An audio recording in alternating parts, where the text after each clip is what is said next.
What's going on, geeks? It is Friday. I'm not positive, but I'm pretty sure that we are going to be consistent from now on and that these will actually happen on Fridays. My name is Cody Armour, and this is a show where we get you up on what's happening this week in the world of geek. And our first story of the day is more of an update to something we talked about on our last video, and that was Nintendo saying there are no problems at all with our console. They didn't go in and revise that statement, and in fact, we actually had somebody on our video comment, it's not that big of a deal, it's not for everybody. But if you are having connectivity issues with the left Joy-Con, you can call Nintendo and have them fix it. Also, they've stated that it's a manufacturing problem, and more than likely, if you were to buy a Joy-Con now, brand new, it is not going to have that same issue. And I gotta bring this up, I love the way that they fix this was literally by attaching this little square piece of foam to the inside of the Joy-Con. I don't know if it's blocking different interferences or what, but it seems to be working. And it should be noted that the new Joy-Cons that are working do not have the little square foam, so apparently they fixed whatever was going on. Also in gaming news, if you've been waiting for Nintendo Run to hit Android, it officially has.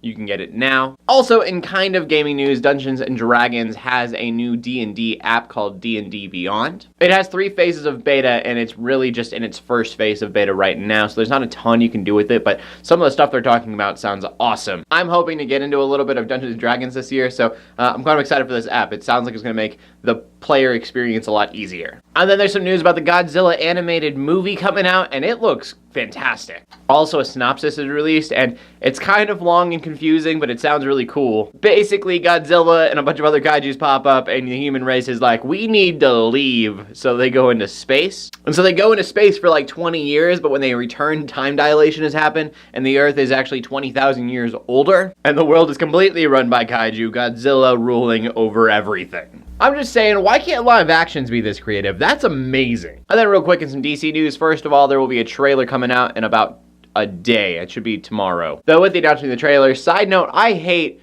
that we have teaser trailers for our trailers now. But to promote the trailer for the movie, they had a few posters come out. Batman's got this bright gray logo, and everyone was like, whoa, did they brighten up his suit? It's hard to see on Flash and Aquaman, but they've kind of brightened up their logos as well. And so from looking at the trailers and everything else, it doesn't look like he's actually going to have a gray logo. Though, I think it kind of looks cool. Some people are worried.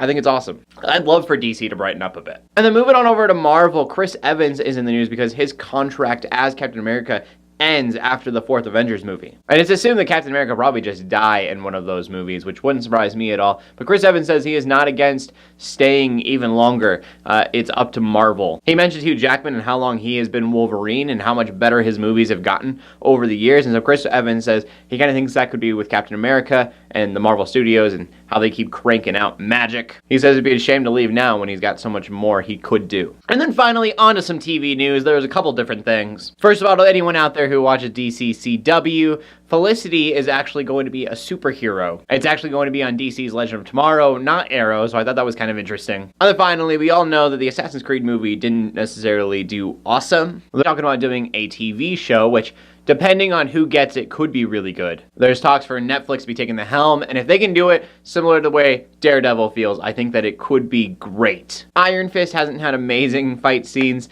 We talked about that a couple weeks ago, but Daredevil, those shots are amazing, and I feel like if Assassin's Creed as a TV show is going to do well, it just needs to have magical fight scenes. The story should tell itself. Frontier, if you guys haven't watched that, it is a little bit R-rated, but it's fantastic, so I'm very confident that they could do something with this. And that's where we're going to end today's show. So usually the question is, what video game would you like to be seen as a movie?